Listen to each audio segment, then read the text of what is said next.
Ayan guys, ituturo ko po sa inyo ang paggawa ng crispy crab. Yan. Unang gagawin natin ay tatanggalin yung likod.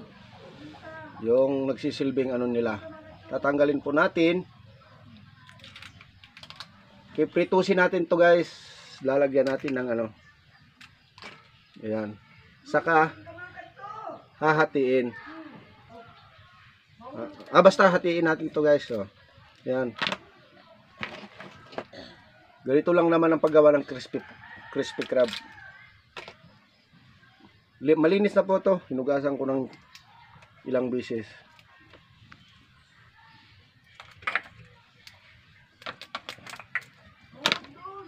Ayan guys, ganito lang naman yan. Tatanggalin yung likod, saka hahatiin.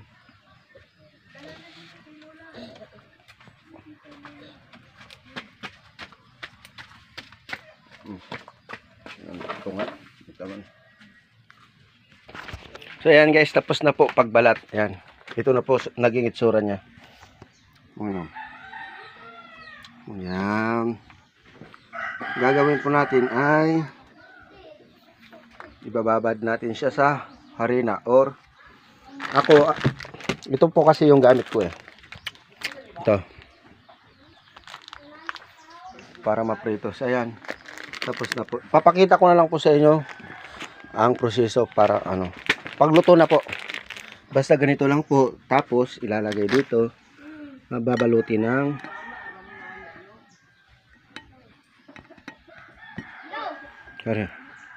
harina. Ayan. Tsaka pipritusin. Ayan guys. Papakita ko na lang po. Lulutuin na po natin. So ito na po siya guys. Ipipritos na natin. Mainit na po yung sa kahoy lang po natin siya lulutuin kasi umulan po kagabi dito sa amin. Basa po yung gasol namin. Kaya sa kahoy na lang. Ayan.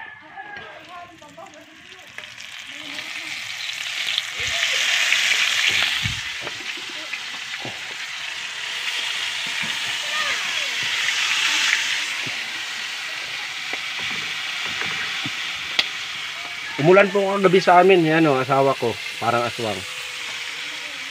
Umulan kagabi kaya nabasa yung gasol. Sa kahoy na lang muna natin lulutuin.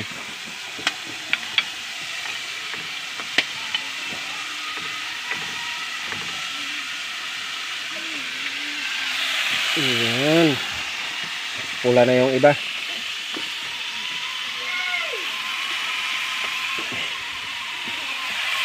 So ayan guys. Hintayin na lang po natin maluto. Malapit na pong maubos yung niluluto natin. Ayan. Ito po yung finished product niya. Ayan.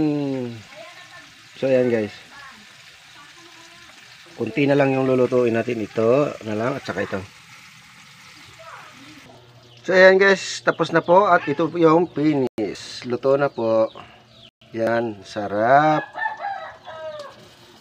Sarap po yan. Crispy. At salamat sa panonood. Thank you. God bless.